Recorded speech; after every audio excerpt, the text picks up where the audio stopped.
За би шүтэн шүтэх талаар ямар ч тайлбар хийхгүй, харин зөрүүд хүн шүтэн шүтэж болох нэг арга замыг онцлоо. Зөрүүд хүн өөрийн үзэл бодлоор шүтэнийг бүтээдэг.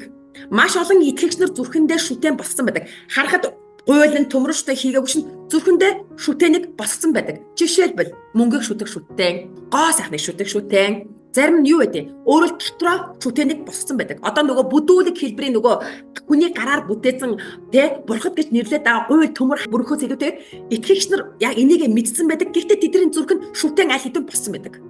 Тэгэхээр өнөөдрийн сүм чуулгандах бидний хандлагыг авч үзэх нь маш сонирхолтой байна. Бид ихэнх тохиолдолд аригчин хүнийг хүлээж авдаггүй, эсвэл их ёс суртахуунгүй хүнийг хүлээж авдаггүй. Гэтэл сүм чуулганд маш олноороо тэрслөө эсэргүүцч хүмүүс байдаг. Бид нар тэр эсэргүүч, тэр тэрслэж хүмүүсийг тэр зүйлтэй хүлээгээд авдаг. Гэхдээ Бурхны нүдэнд тэд шүтэн шүтгчд л гэж харагдаж байгаа. Хүний тэр эсэргүүцэл байна гэдэг чинь Бурхны нүдэнд тэр хүн ямар харагдаж байна?